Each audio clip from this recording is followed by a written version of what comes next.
أعوذ بالله من الشيطان الرجيم. پناہ مانگتا ہوں میں اللہ کی شیطان مردود سے۔ بسم الله الرحمن الرحيم. شروع اللہ کا نام لے کر جو بڑا مہربان نہایت رحم والا ہے۔ أعوذ بالله من الشيطان الرجيم. بسم الله الرحمن الرحيم. يا أيها الذين آمنوا لا تقولوا راعنا وقولوا انظرنا واسمعوا وللكافرين عذاب أليم. ما يود الذين كفروا من أهل الكتاب ولا المشركين أن ينزل عليكم من خير من ربكم والله يختص برحمته من يشاء والله ذو الفضل العظيم. ما ننسخ من آية أو ننسها نأت بخير منها أو مثلها. ألم تعلم أن الله على كل شيء قدير. ألم تعلم أن الله له ملك السماوات والأرض وما لكم من دون الله من ولي ولا نصير. أم تريدون أن تسألوا رسولكم كما سئل موسى من قبل ومن يتبدل الكفر بالإيمان فقد ضل سواء السبيل. صدق الله. یا ایھا الذین آمنوا، اے ایمان والو، لا تقولوا، نہ کہو، راعنا کا لفظ، وقولوا اور کہو، انظرنا کا لفظ، واسمعوا اور سنو، وللکافرین اور کافروں کے لیے عذاب علیم، عذاب ہے دردناک۔ ما یود الذین کفروا، نہیں چاہتے وہ لوگ جنہوں نے کفر کیا، من اہل الکتاب، اہل کتاب میں سے، والمشرکین اور نہ مشرکین میں سے، ان ینزل یہ کہ اتاری جائے، علیکم تم پہ، من خیر کوئی بھی بھلائی، من ربکم تمہارے رب کی طرف سے، واللہ اور اللہ تعالی، یختص خاص کرتے ہیں، برحمتہ اپنی رحمت کے ساتھ، من یشاء جسے چاہتے ہیں، واللہ اور اللہ تعالی، ذو الفضل العظیم بڑے فضل والے ہیں۔ ما ننسخ جو بھی ہم منسوخ کرتے ہیں، مٹاتے ہیں، من آیت کوئی بھی آیت، او ننسہا یا ہم بھلا دیتے ہیں اسے، نأتی تو لاتے ہیں ہم، بخیر منہا بہتر اس سے، او مثلہا یا اسی جیسی۔ علم تعلم کیا آپ نہیں جانتے، ان اللہ کہ بے شک اللہ تعالی، علی کل شیء قدیر ہر چیز پر قادر ہیں۔ علم تعلم کیا آپ کو علم نہیں، آپ نہیں جانتے، ان اللہ کہ بے شک اللہ تعالی، لہو اسی کے لیے ہے، ملک السماوات والارض بادشاہی آسمانوں اور زمین کی، وما لکم اور نہیں ہے تمہارے لیے، من دون اللہ اللہ کے سوا، من ولی کوئی کارساز، ولا نصیر اور نہ کوئی مددگار۔ ام تریدون کیا تم چاہتے ہو، ان تسالو یہ کہ تم بھی سوال کرو، رسولکم اپنے رسول سے، کما سئل جیسے سوال کیے جاتے رہے، موسیٰ من قبل حضرت موسیٰ علیہ السلام سے اس سے پہلے،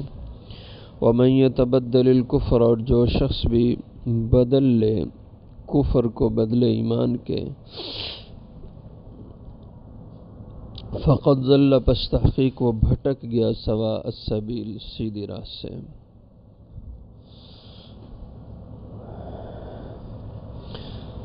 تو ان آیات کا اس سے پہلے تعلق ربط کہ پہلے بھی یہود و نصارہ، ان کی شرارتیں، ان کی خباثتیں، ان کی اخلاقی گراوٹ کا بیان، اب مزید ان کی خرابیوں میں سے ایک خرابی کا یہاں بیان کیا جا رہا ہے۔ حضور سرور دو عالم صلی اللہ علیہ وسلم کی مجلس میں ہر طرح کے لوگ ہوتے تھے، پڑھے لکھے بھی، ان پڑھ بھی، ذہین بھی، غبی بھی، اور شہری بھی، دیہاتی بھی، ہر قسم کے لوگ ہوتے ہیں۔ اس لیے جب آپ مجلس میں بات فرماتے، آپ اکثر، آپ کا معمول، آپ کی عادت مبارکہ تھی، جب نماز سے فارغ ہوتے تھے تو نمازیوں کی طرف متوجہ ہو کے بیٹھ جاتے، ذکر اذکار، دعا اور کبھی وعظ فرماتے تھے۔ تو وعظ میں آپ کے ہر قسم کے لوگ شریک ہوتے ہیں، تو جو بعض لوگ ذہنی طور پر کمزور، اتنے ذہین نہ ہوتے تھے، یا دیہاتوں سے آئے ہوئے لوگ ہوتے، تو آپ کے وعظ کی بات چیزیں جب کوئی بات سمجھ نہ آتی تو یہ لفظ بولے جاتے تھے، راعینا یا رسول اللہ، کہ ہماری رعایت فرمائیں، یعنی ٹھہر ٹھہر کے یہ بات کر لیں، یا یہ بات دوہرا لیں، دوبارہ کہہ لیں۔ تو راعینا کا لفظ حضور کو اپنی طرف متوجہ کرنے کے لیے بولا جاتا ہے، جس کے معنی ہماری رعایت فرمائیں۔ تو آپ کی مجلس میں چونکہ یہودی منافقت کی شکل میں بھی آ کے بیٹھتے تھے، یہ جو ایسے یہودی ہوتے تھے یہ ان لفظوں کا غلط استعمال کرتے۔ ان کی زبان میں جو عبرانی زبان تھی، اس میں راعینا کا معنی تھا احمق اور جاہل۔ عربی زبان میں اس کے معنی ٹھیک ہے کہ ہماری رعایت کریں، یہ لفظ دوبارہ دہرا دیں، ہماری رعایت کریں۔ ان کی زبان میں اس کے معنی احمق اور جاہل کے تھے، اور یہ جان بوجھ کے راعینا یا رسول اللہ، راعینا یا رسول اللہ کے لفظ بولتے تھے، اور ذہن میں مفہوم وہی اپنی زبان والا تھا جس کے معنی احمق اور جاہل کے تھے۔ اور اسی طرح دوسرا انداز ان کا اس معاملے میں یہ ہوتا تھا، راعینا کے لفظ کو ذرا کھینچ کے پڑھتے، راعینا یا رسول اللہ، راعینا اس کے معنی ہوتے کہ ہمارا چرواہا۔ یہ ان کی شرارتیں ہوتی تھیں، اور بھی اس کے علاوہ اپنا بغض جو ان کے دلوں میں حسد کوٹ کوٹ کے بھرا تھا حضور صلی اللہ علیہ وسلم کے بارے میں، اہل ایمان کے بارے میں، اس کا اظہار موقع کرتے رہے۔ بس حضور صلی اللہ علیہ وسلم کی مجلس میں کبھی آتے ہیں تو السلام علیکم کی بجائے تیزی سے کہتے السلام علیکم، السلام علیکم۔ اب سام کے معنی لام کے بغیر جب یہ لفظ بولا جائے تو اس کے معنی ہوتے ہیں تم پر موت ہو۔ یہ بڑی بے ادبی کا معنی تھے، حضور کو آ کے السلام علیکم سلام۔ یہ اس طرح بغض کا اظہار، جیسے ایک موقع پر حضور صلی اللہ علیہ وسلم گھر پہ تشریف فرماتے، انہی میں سے کچھ لوگ حضور کے پاس آئے، تو آپ کا ایک ہی کمرہ ہوتا تھا اور اس میں پردہ لگا ہوتا، جب کوئی غیر آدمی آتا تو آپ کی بیوی حضرت عائشہ وہ پردے کے پیچھے چلی جاتی اور آپ اس سے ملنے والے سے بات چیت کر لیتے۔ یہ لوگ آئے تو حضرت عائشہ پردے میں چلی گئیں حضور سے بات، اور جیسے کمرے میں آنے لگے حجرہ مبارکہ میں تو کہا السلام علیکم۔ حضور صلی اللہ علیہ وسلم کی عادت مبارکہ تھی کہ ایسے لوگوں میں سے جب بھی کوئی آپ کو سلام ایسے کہتا، حضور بس اتنا کہتے علیکہ۔ اور شرعی حکم بھی یہی ہے کہ کوئی بھی کافر آپ کو سلام کہے تو علیکم کہہ دے آپ اس کو۔ تو حضور نے اس آدمی کے جواب میں علیکم کہا۔ حضرت عائشہ سن رہی تھیں کہ اس نے حضور کو السلام علیکم کہا، تو غصہ آ گیا اور پردے کے پیچھے سے بولی علیک السلام واللعنہ، تجھ پہ موت ہو، ہلاکت ہو اور تجھ پہ لعنت ہو۔ حضور خاموش ہو گئے۔ جب اٹھ کے یہودی واپس چلا گیا تو حضور نے فرمایا عائشہ تجھے کیا ہوا، اتنا غصہ کر رہی تھی؟ تو حضرت عائشہ نے فرمایا الم تسمع ما قال، یا رسول اللہ آپ نے سنا نہیں جو اس نے آپ کو سلام کیا، کیسے لفظوں سے؟ اس نے السلام علیکم آپ کو کہا، تو حضور نے فرمایا الم تسمعی ما قلت لو، کیا تو نے نہیں سنا جو میں نے اس کو جواب دیا؟ تو فرمایا میں نے تو اس کو یہی کہہ دیا علیک، کہ جو تم مجھے کہہ رہے یہ تجھ پہ ہو۔ تو یہ ایسے شریر قسم کے لوگ تھے۔ تو اللہ تعالیٰ نے ان کی ان شرارتوں کی وجہ سے رائنا کا لفظ اس پہ پابندی لگا دی، فرمایا کہ آئندہ سے کوئی لفظ رائنا کا نہ بولے آپ کی مجلس میں، کیونکہ اس سے یہ گستاخ، یہ بے ادب غلط فائدہ اٹھاتے ہیں، اس لفظ کا استعمال غلط۔ اپنی حقیقت میں اس کے معنی صحیح ہیں، لیکن یہ لوگ اس کا استعمال غلط کرتے ہیں اور غلط معنی لے کے بے ادبی کی صورت بناتے ہیں۔ اس لیے آئندہ سے آپ کے مجلس میں کسی نے حضور کو اپنی طرف متوجہ کرنا ہو یا آپ کی بات کو دہروانا چاہتا ہو تو یہ لفظ انظرنا کا بولا کرے، رائنا چھوڑ دو اور اس کی جگہ انظرنا کا لفظ بولا، معنی دونوں کی ایک ہی، لیکن ایک لفظ سے دشمن فائدہ اٹھا کے بے ادبی کی صورت نکالتا ہے اور دوسرے لفظ سے وہ یہ فائدہ شر والا نہیں اٹھا سکتا۔ تو اسی سے یہ ضابطہ معلوم شریعت کا ہو گیا کہ کوئی بھی ایسی چیز، ایسا عمل جو دین اسلام میں ضروری نہیں ہے اس کا تو کوئی تعلق، لیکن اس کا استعمال دشمن غلط کرتا ہے اور اس کی وجہ سے کسی کافر سے مشابہت ہو جاتی ہے اس عمل میں، اس قول میں، اس بات میں، تو اہل ایمان کو چاہیے کہ وہ عمل چھوڑ دیں، کیونکہ اس میں کافروں سے تشبیہ ہو جاتی ہے اور کافر اس سے فائدہ اٹھا لیتے ہیں، اس لیے اس کو ترک کر دینا چاہیے۔ جیسے یہاں رائنا کا لفظ کافر غلط استعمال کرتے تھے، اور یہ دین میں کوئی ضروری نہیں کہ رائنا کا لفظ ہی بولنا جائے، بلکہ اس کے متبادل فرمایا انظرنا کا بول لو تاکہ اس سے کافر فائدہ نہ اٹھائے۔ ایک دفعہ ایک صاحب سے بات ہوئی میری، یہ 22 رجب کو حضرت امیر معاویہ رضی اللہ عنہ کی وفات کا دن ہے، اور اس دن میں اہل تشیع حضرات، چونکہ یہ بہت پرانا طبقہ ہے صحابہ کے دور میں، یہ اہل تشیع کا فرقہ وجود میں آ گیا تھا اور اس میں بغض صحابہ کی بات تھی۔ حضرت امیر معاویہ رضی اللہ عنہ کے زمانے میں چونکہ یہ فرقہ بہت شدت پکڑا تھا، اس لیے آپ نے اس کی خوب سرکوبی کی اور شدت سے اس کو دبایا، جس وجہ سے یہ لوگ حضرت امیر معاویہ کے بارے میں بڑا بغض رکھتے، اور تاریخی روایات میں ان لوگوں نے بہت ہی غلط باتیں ان کی طرف منسوب کر کے روایتیں جھوٹی بنا کے شائع کر دیں، عام پھیلا دیں۔ تو حضرت امیر معاویہ نے ان کے خلاف چونکہ سختی کی تھی، اس لیے یہ ان سے بڑا بغض رکھتے، اور جب آپ کی وفات ہوئی تو انہوں نے آپ کی وفات پہ اظہار خوشی کے لیے گھروں میں چھپ کے شیرینیاں بنا کے، میٹھے بنا کے لوگوں کو کھلاتے رہے، لیکن چونکہ اس وقت مسلمانوں کی حکومت طاقتور تھی اور یہ لوگ کمزور تھے، اس لیے کھل کے نہیں کر سکتے تھے، اپنے گھروں میں اس 22 رجب کو میٹھا پکا کے اپنے دوسرے سنگی ساتھیوں کو اپنے گھر میں بلا کے ان کو کھلا کے یوں آپ کی وفات پہ خوشی کا اظہار کرتے۔ اور بعد میں جب بات کھلنے لگی، پھیلنے لگی اور مسلمانوں تک پہنچی تو انہوں نے کہا ہم تو حضرت امام جعفر صادق رحمۃ اللہ علیہ کا یہ اصال ثواب کا ختم دیتے ہیں، تو اس طریقے سے انہوں نے اس کا عنوان بدل کے مسلمانوں کو بھی شریک کر لیا، اور آج حال یہ ہے کہ اہل سنت ہیں لیکن 22 رجب کو امام جعفر صادق کے عنوان پہ ختم دیتے ہیں، اور اس ختم کی جو ترتیب ہے، اس کا جو انداز ہے، وہ وہی ہے جو ان لوگوں کا تھا جو حضرت امیر معاویہ سے بغض رکھتے تھے اور آپ کی وفات میں یہ میٹھا بانٹ کے تقسیم کر کے خوشی کا اظہار کرتے ہیں۔ اور آج لوگ وہی میٹھا پکاتے ہیں، صبح صبح کو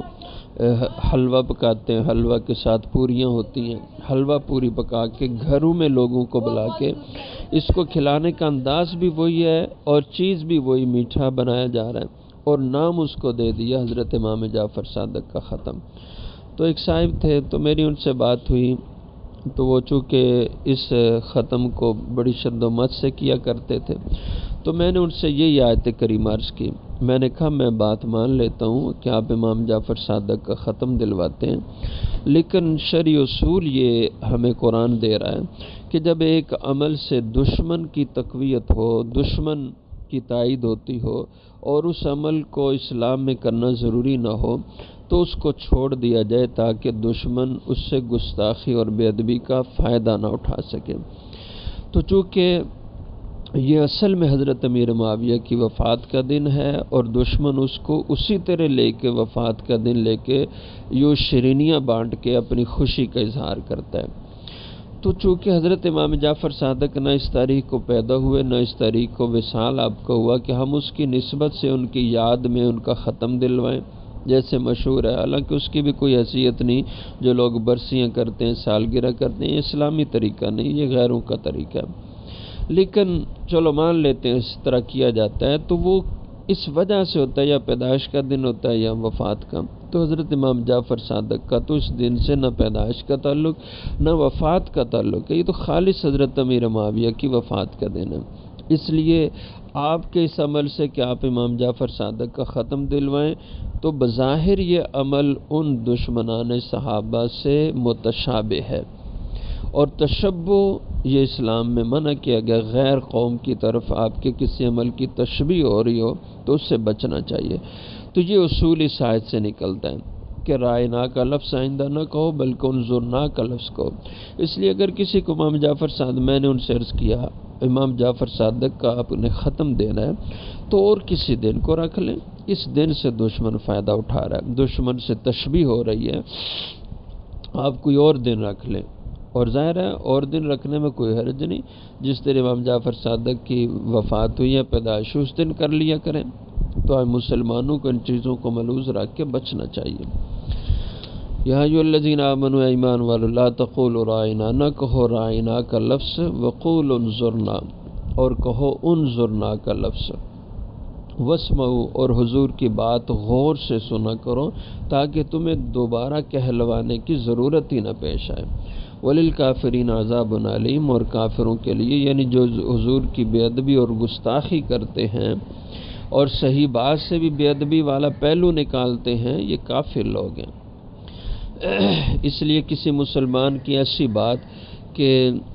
جو مسلمان نے بات تو نیک نیتی سے اور صحیح کی ہو اور اس میں اگر غلط مفہوم نکلتا ہو تو اس کا غلط مفہوم نہیں لینا چاہیے، کیونکہ مسلمان اس نے تو صحیح مفہوم کے ساتھ بات کی ہے، جیسے یہاں مسلمان رائنا کا لفظ کہتے تھے تو اس کا غلط مفہوم نہ نکالنا چاہیے۔ کیوں کہ جان بوجھ کر صحیح لفظ سے بے ادبی والا مفہوم نکالنا یہ کفر کے زمرے میں آتا ہے، جیسے وللکافرین فرمائے یہ کفر والے لوگ ہیں جو صحیح لفظوں سے غلط مفہوم نکالتے ہیں۔ وللکافرین عذاب علیم، اور کافروں کے لیے عذاب ہے دردناک۔ ما یود الذین کفروا، یہ مشرکین کا حسد ہے کہ یہ حسد کی وجہ سے ایسا کرتے تھے، اور ان کے دلوں میں یہ بغض تھا اہل ایمان کے بارے میں، حضور صلی اللہ علیہ وسلم کے بارے میں، کہ ان کو یہ خیال تھا جو آخری نبی آئیں گے وہ بنی اسرائیل میں ہوں گے، لیکن جب حضور صلی اللہ علیہ وسلم نے دعوی نبوت کیا تو انہیں پتہ چلا یہ تو نبی آخری بنو اسماعیل سے ہو گئے، تو اس حسد میں یہ مبتلا ہو گئے، اور انہوں نے طے کر لیا کہ ہم نے ان کا مقابلہ کرنا ہے، ان کی بات ماننی نہیں ہے۔ تو فرمایا ما یود الذین کفروا، نہیں چاہتے وہ لوگ جنہوں نے کفر کیا من اہل الکتاب، اہل کتاب میں سے، وللمشرکین، اور نہ ہی مشرکین میں سے۔ اہل کتاب کہا جاتا تھا یہود کو، نصارہ کو، اور صحابی جو زبور کتاب کی اتباع کا کہتے تھے، اور یہود تورات کتاب کی اتباع کرتے اور نصارہ انجیل کی، اگرچہ یہ ان کتابوں کی حقیقی معنی میں پیروی نہیں کرتے تھے، انہوں نے ان کتابوں کو ہی رد و بدل ان میں کر لیا تھا۔ وللمشرکین، جو بت پرستی کرنے والے لوگ تھے، بتوں کو پوجتے، سورج چاند کو پوجتے، یہ مشرک ہیں۔ ان ینزل علیکم، تو یہ کافر نہیں چاہتے تھے کہ کوئی بھی اتاری جائے تم پہ من خیر کی کوئی صورت، من ربکم، تمہارے رب کی طرف سے۔ اس خیر سے مراد نبوت ہو سکتی ہے کہ آپ صلی اللہ علیہ وسلم پر نبوت کا ہونا ان لوگوں کو پسند نہیں تھا، لیکن یہ کسی انسان کے بس میں نہیں ہے۔ نبوت تو اللہ کی طرف سے عطا کردہ عہدہ ہوتا ہے، خدا عطا کرتے ہیں، کوئی انسان خود سے نبی نہیں بن سکتا۔ جیسے مرزا غلام احمد قادیانی نے کہا کہ کوئی بھی امتی وہ عمل کر کے، محنت کوشش کر کے وہ نبوت کا مقام پا سکتا ہے، بلکہ نعوذ باللہ اس کے بیٹے بشیر الدین محمود نے لکھا کہ امتی محنت کر کے اعمال کے اندر وہ نبی سے بھی، نبی کے برابر ہو سکتا ہے، بلکہ نبی سے بھی آگے نکل سکتا ہے۔ یہ غلطی ہے، یہ اللہ کی طرف سے عطا ہوتا ہے نبوت کا منصب، یہ انسان عمل سے نبوت کا منصب نہیں پاتا۔ واللہ یختص، اسی لیے اللہ فرماتے ہیں اور اللہ خاص کرتے ہیں برحمتہ من یشاء، اپنی رحمت کے ساتھ جسے چاہتے ہیں۔ واللہ ذو الفضل العظیم، اور اللہ تعالیٰ بڑے فضل والے ہیں، جس پہ چاہتے ہیں اپنا فضل فرما دیتے ہیں۔ ما ننسخ من آیات، یہاں یہ ایک اور مسئلہ بیان ہوا ہے کہ اسلام میں کچھ اعمال میں، احکام میں رد و بدل ہوا ہے۔ پہلے آپ صلی اللہ علیہ وسلم قبلہ کی طرف رخ کر کے بیت المقدس کی طرف نماز پڑھتے، پھر بیت اللہ قبلہ ہو گیا، اور اس طرح کئی احکام ان میں نسخ ہوا۔ تو یہ لوگ اعتراض کرتے، آج بھی دنیا میں کافر اعتراض کرتے ہیں کہ آپ کہتے ہو کہ یہ اللہ کے احکام ہیں اور پھر ان میں تبدیلی، رد و بدل، نسخ کیوں ہوتا ہے؟ خدا، اس کا مطلب پہلے اللہ کو پتہ نہیں تھا کہ حالات ایسے ہونے ہیں، اس لیے اللہ کو اپنا حکم بدلنا پڑتا ہے۔ تو اس کو تھوڑا سا سمجھنے کی ضرورت ہے۔ یہ جو اسلام میں نسخ ہوا، پہلے کوئی اور حکم تھا، بعد میں اور حکم ہوا، اس کو اس اصول کے ساتھ سمجھیں کہ یہ کائنات بتدریج اس کی تربیت ہوئی ہے، اور اس کے اندر احکامات بتدریج آگے بڑھائے گئے ہیں، اور یہ انسانی مزاج کو اور اس کے عقلی حیثیت کو ملحوظ رکھ کے اللہ تعالیٰ نے احکام کو وقت وقت پہ حالات کی مناسبت سے نازل فرمایا۔ اور اس کی مثال آپ یوں سمجھ لیں، مولانا قاسم نانوتوی رحمہ اللہ نے اس کے جو کفار کی طرف سے اعتراضات تھے ان کے جواب میں یہ بات فرمائی ہے۔ فرماتے ہیں کہ جیسے جسمانی بیماریاں ہوتی ہیں، اسی طرح روحانی بیماریاں ہوتی ہیں۔ جسمانی بیماری، نزلہ زکام لگ گیا، بخار ہو گیا، معدے کا مسئلہ ہو گیا، جوڑوں کا درد ہو گیا، جسمانی بیماریاں۔ روحانی بیماریاں حسد، بغض، تکبر اور انا کا مسئلہ، خود بینی، یہ کئی قسم کی دل کی، باطن کی بیماریاں۔ تو جیسے جسمانی بیماریوں کا علاج کیا جاتا ہے، روحانی بیماریوں کا بھی علاج ہوتا ہے۔ جسمانی بیماریوں کا علاج کرنے والا معالج، آپ نے دیکھا،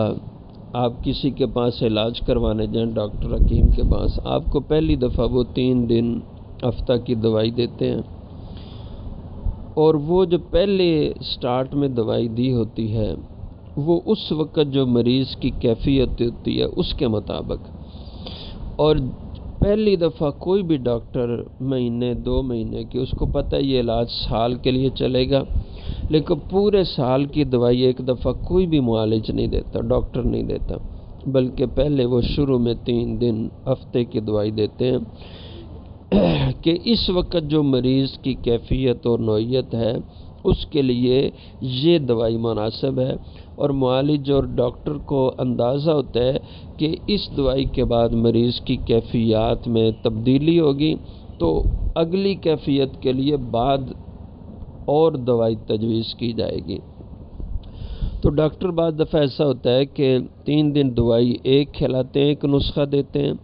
3 دن کے بعد اس نسخے کو بدل دیتے ہیں۔ اور اسی طرح غذائیں، پہلے نرم غذا کا کہا جاتا ہے مریض کو کہ اس کو دلیا دیں، نرم غذا دیں، اور پھر جب مریض کی کیفیت بدلتی ہے پھر کہا جاتا ہے اب جیسی چاہے غذا کھا لے۔ تو جیسے جسمانی بیماریوں میں معالج بتدریج علاج کرتا ہے اور نسخوں میں تبدیلی پیدا کرتا رہتا ہے، آہستہ آہستہ آہستہ آہستہ، پہلے 3 ٹائم دوائی کھلائی جاتی ہے، پھر 2 ٹائم کھلائی جاتی ہے، پھر 1 ٹائم کر دیا جاتا ہے، پھر دوائی کو بند کر دیا جاتا ہے۔ تو مریض کی کیفیات کے بدلنے کے ساتھ ساتھ نسخے اور دوا اور اس کی ڈوز میں تبدیلی ہوتی رہتی ہے۔ یوں ہی اللہ جل شانہ انسانوں کی روحانی تربیت فرماتے ہیں، معاشرے کی روحانی تربیت فرماتے ہیں۔ تو ایک وقت کے لیے اللہ نے ایک حکم تجویز کیا، جیسے مکہ معظمہ میں روزے کا حکم نہیں تھا اور اسی طرح جہاد کا حکم نہیں تھا، جب مدینہ طیبہ میں گئے وہاں حکم ہو گیا۔ پہلے بہت سے احکام میں نرمیاں تھیں، مثلا کافر اور مشرک کے ساتھ مسلمان کا نکاح ہو سکتا تھا، اس وقت ضرورت تھی اس کی، کیونکہ مسلمان بہت تھوڑی تعداد میں تھے، اس کی پابندی نہیں لگائی کیونکہ مشرک اور کافر زیادہ تعداد میں تھے۔ تو پھر اس کے بعد آہستہ سے مدینہ طیبہ میں گئے، جب مسلمان بڑی تعداد میں ہو گئے کہ ان کے آپس میں رشتے ناتے ہو سکتے ہیں، تو پھر پابندی لگا دی۔ وَلَا تَنكِحُوا الْمُشْرِكَاتِ، اللہ نے فرمایا اس کے بعد کسی مشرک مرد سے مسلمان عورت کا نکاح نہیں ہو سکتا، کسی مشرک مرد سے مومنہ عورت کا نکاح نہیں ہو سکتا، پابندی لگا دی۔ تو وقت کے ساتھ ساتھ اللہ نے معاشرے کی تربیت فرمائی، جیسے معالج نسخے کو بدلتا رہتا ہے مریض کی بحالی کی طرف جانے کی صورت میں، اسی طرح اللہ جل شانہ نے بھی معاشرے کے وقت کے ماحول کو مد نظر رکھتے پہلے سے اللہ کو پتہ تھا یہ حکم اتنے عرصے کے لیے ہوگا، یہ حکم اتنے عرصے کے لیے، یہ حکم اتنے عرصے کے لیے، تو اس ترتیب سے یہ نسخ ہوتا رہا۔ یہ نہیں تھا کہ نعوذ باللہ اللہ کو بعد کے حالات کا پتہ نہیں تھا، جیسے معالج کو بعد کے حالات کا اندازہ ہوتا ہے، اس لیے وہ ایک وقت کے لیے ایک نسخہ تجویز کرتا ہے، اس کو ذہن میں ہوتا ہے اگلے وقت کے لیے یہ نسخہ کریں گے۔ اسی طرح اللہ نے ایک وقت کے لیے ایک حکم بھیجا، بعد کے وقت کے لیے جب بعد کے حالات اس کے موافق ہوئے اس کے مطابق حکم اور آ گیا۔ تو اس لیے فرمایا کہ ما ننسخ من آیۃ، جیسے تم دنیا میں دیکھتے ہو نسخوں کی تبدیلی کے ساتھ کوئی کسی ڈاکٹر پہ اعتراض نہیں کرتا، کوئی کسی معالج پہ اعتراض نہیں کرتا۔ انسان کو دیکھ لیں، انسان اپنے 2 موسموں میں لباس تبدیل کرتا ہے، گرمی کے موسم میں اور لباس رکھتا ہے، سردی کے موسم میں اور لباس رکھتا ہے۔ تو گرمی والا لباس آپ سردی میں استعمال نہیں کرتے، سردی والے کپڑے آپ گرمی میں نہیں استعمال کرتے۔ اب اگر کوئی گرمی والے کپڑے استعمال کر رہا ہے اور سردی میں برابر وہی کپڑے استعمال کرے، سب لوگ اس کو بیوقوف کہتے ہیں۔ اور سردیوں میں جو گرم کپڑے استعمال کرنا شروع کیے اور گرمی آنے پر حالات بدلنے سے لباس انسان بدلتا ہے، مجبوری ہے، یہ وقت کا تقاضا ہوتا ہے، تو اس کو کوئی آدمی غلط نہیں کہتا۔ اسی طرح اللہ جل شانہ نے بھی حالات کے ساتھ ساتھ احکام میں تبدیلی کی، اور اس میں کوئی اللہ کا بھولنا یا اللہ کی غلطی نہیں ہے، یہ اس کی حکمتیں ہیں۔ ما ننسخ من آیت، نہیں ہم مٹاتے منسوخ کرتے کوئی بھی آیت، اور ان سے آیا ہم اس کو بھلاتے ہیں، کیونکہ جو اللہ نے حکم ختم کرنا ہوتا تھا، نسخ کرنا ہوتا تھا، حضور صلی اللہ علیہ وسلم کے ذہن سے اللہ اس کو نکال دیتے تھے، اور جس کو باقی رکھنا ہوتا وہ آپ کے ذہن میں رہتا ہے، جیسے قرآن کریم کی آیت کریمہ بھی ہے، سنقرئک فلا تنسیٰ، اے حبیب ہم آپ کو ایسا پڑھائیں گے کہ پھر کبھی آپ نہیں بھولیں گے، الا ما شاء اللہ، مگر جو اللہ بلانا چاہیں گے وہ آپ کے ذہن سے نکال دیں گے، اور باقی کو اللہ آپ کے ذہن میں پختہ رکھیں گے۔ اور ان سے آیا ہم اس کو بلاتے ہیں نات بخیر، تو ہم لاتے ہیں بخیر منا، پہلے والے حکم سے بہتر حکم، اور مثلیہ یا اسی جیسا، ہم اس کے برابر کا حکم لے آتے ہیں۔ علم تعلم کہ آپ کو علم نہیں، ان اللہ علی کل شیء قدیر، کہ بے شک اللہ کو ہر چیز پر قدرت حاصل ہے، وہ جیسے چاہے جس طرح کا چاہے حکم نازل فرما دے۔ علم تعلم کہ آپ کے علم میں نہیں، ان اللہ بے شک اللہ تعالی لہو ملک السماوات والارض، اسی کی بادشاہی آسمان و زمین، اس کائنات کا حاکم شہنشاہ وہ اللہ کی ذات ہے، اور بادشاہ کو حکام میں رد و بدل کا پورا اختیار ہوتا ہے۔ وما لکم من دون اللہ، اور نہیں ہے تمہارے لیے اللہ کے سوا من ولی، کوئی بھی کارساز حمایتی، ولا نصیر، اور نہ کو مددگار۔ سب کا کارساز، کام بنانے والا، زندگیوں کے بگڑیاں بنانے والا